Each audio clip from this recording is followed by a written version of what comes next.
9 वर्षांपासून माझा पुतण्या माझ्या मुलाच्या वाढदिवसाच्या पार्टीतून एक भेटवस्तू चोरत होता, म्हणून यावर्षी मी त्याला येण्यास मनाई केली. दरवर्षी न चुकता 12 वर्षांचा केलब पार्टी संपण्याची वाट पाहायचा आणि माझ्या मुलाची एक भेटवस्तू घेऊन निघून जायचा. हे तेव्हा सुरू झालं तर जेव्हा तो लहान होता आणि मी ते दुर्लक्षित करण्याचा प्रयत्न केला. पण जेव्हा जेव्हा मी हा विषय काढला, तेव्हा माझे पती आणि सासूबाईंनी मला गप्प केले. ते म्हणायचे, "तुझ्या मुलाकडे खूप भेटवस्तू आहेत. बिचाऱ्या केलबला एक घेऊ दे."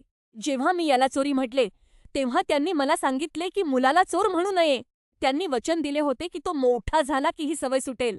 पण उलट तो या सवयीतच अधिकच गुरफटला. माझा मुलगा आता 10 वर्षांचा झाला आहे आणि तो आता वैतागला आहे. यावर्षी मी माझ्या पतीला सांगितले की केलबला आमंत्रित केलेले नाही. माझ्या पतीचे म्हणणे होते की यामुळे कुटुंबात वाद होईल, पण मी माझ्या निर्णयावर ठाम राहिले. त्यानंतर मला समजले की माझ्या पतींनी माझ्या नकळत त्याला पुन्हा आमंत्रित केले होते. मी त्याच्या पालकांना मेसेज करून केलबला येण्यास मनाई केली आणि त्यानंतरच राडा झाला. आता जर केबला येऊ दिले नाही, तर माझे सासरचे लोक संपूर्ण पार्टीला बहिष्कार घालण्याची धमकी देत आहेत. माझ्या मुलाचे त्याच्या आजी-आजोबांवर खूप प्रेम आहे आणि जर ते आले नाहीत, तर त्याला वाटेल की त्याने काहीतरी चुकीचे केले आहे.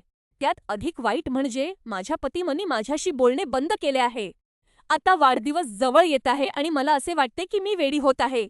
मी माझ्या मुलाचे रक्षण करत आहे की मी गरजेपेक्षा जास्त प्रतिक्रिया देत आहे?